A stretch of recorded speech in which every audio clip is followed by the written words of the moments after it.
Dans cette vidéo, nous allons voir comment réaliser un graphique à partir d'un tableur, comme ici LibreOffice Calc. Prenons l'exemple suivant. Nous avons réalisé des mesures de masse de plusieurs objets, ainsi que des mesures de poids des objets correspondants, et nous avons rangé donc ces mesures dans un tableau. Nous allons recopier le tableau dans le tableur. Nous allons recopier ces données en colonnes. Ça fonctionne aussi si on le fait en ligne, mais par commodité, on va le faire en colonne. Dans la première colonne et sur la première ligne, on va mettre les étiquettes. Donc là, nous avons la masse en kilos. On va commencer par 0 et on va mettre toutes les valeurs qui sont dans le tableau ci-contre. Dans la deuxième colonne, nous allons mettre le poids, donc en newton correspondant. Une fois que nous avons créé nos deux colonnes, nous pouvons maintenant, de manière très simple, créer notre graphique. Alors, sélectionnons d'abord le tableau complet avec la souris. Allons ensuite dans Insertion diagramme, mais on peut également utiliser directement la touche du menu Insérer un diagramme. Une fenêtre s'ouvre dans laquelle vous devrez paramétrer 3 champs. Alors, le premier champ, c'est le type de diagramme. Dans notre cas, nous allons choisir un diagramme XY dispersion et nous allons laisser point seul. Sur les plages de données, on vérifie qu'on a bien les données, les séries de données en colonne, que la première ligne correspond aux étiquettes, c'est bon.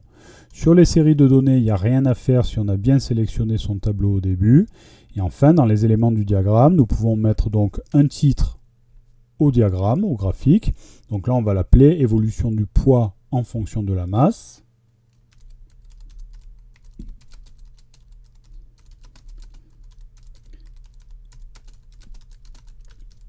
Voilà. Nous pourrons ensuite légender nos axes. Donc l'axe des abscisses X correspond à la masse et l'axe des ordonnées Y correspond au poids. Voilà, une fois que ceci est fait, on peut terminer et nous avons terminé notre graphique. Nous voyons que nous avons un ensemble de points et ces points nous semblent alignés.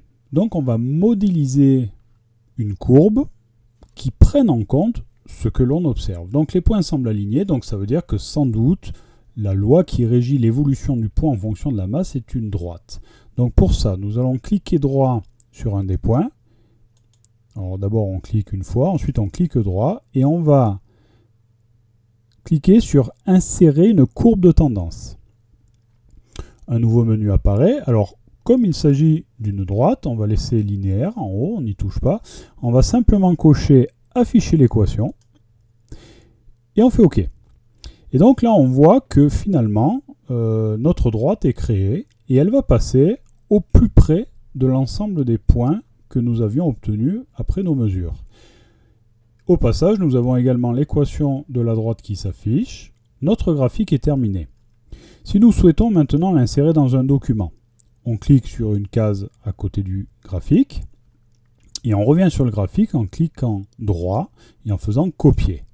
On va ensuite dans notre document LibreOffice Writer par exemple, on va positionner le curseur à l'endroit où on souhaite insérer le graphique et ensuite on clique droit, on fait coller tout simplement.